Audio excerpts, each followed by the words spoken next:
Meron nang umaandar ng Christmas light. Ayan o. Ganito paggabi si baby ko na. Maliwanag, di ba?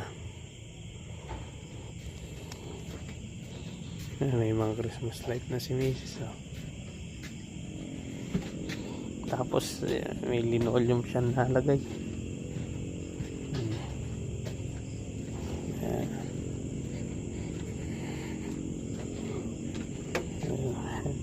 Yung mga kumukuti-kutitap siya.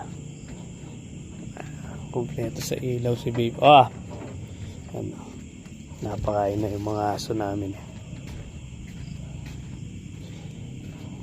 Yan, ganito kaliwanag oh. Hindi problema. Solar power lahat po yan, kaya hindi siya magastos sa konsumo ng kuryente. Yabi nga. Ito, tagal na umaandar, halos sa taon na oh. Hindi pa natanggal. Solar namin paikot oh.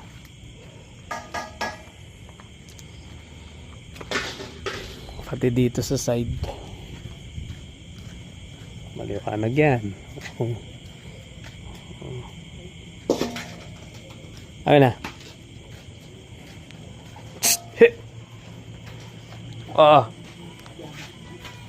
Mina.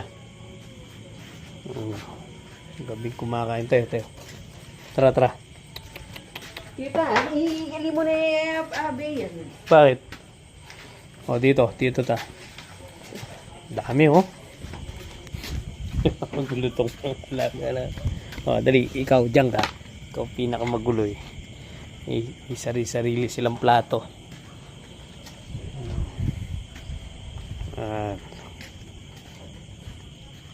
Dito tayo pupunta. Tapos dito maliwanag din oh.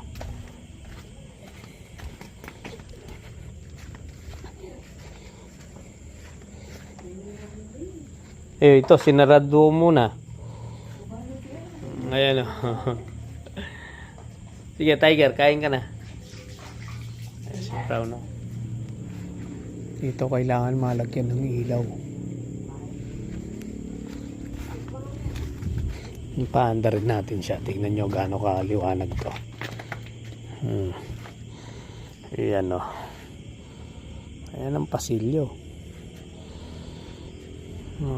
Pinaikutan ko ng mga solar power yan para paggabi kahit maliwanag hindi umaandar yung konsumo.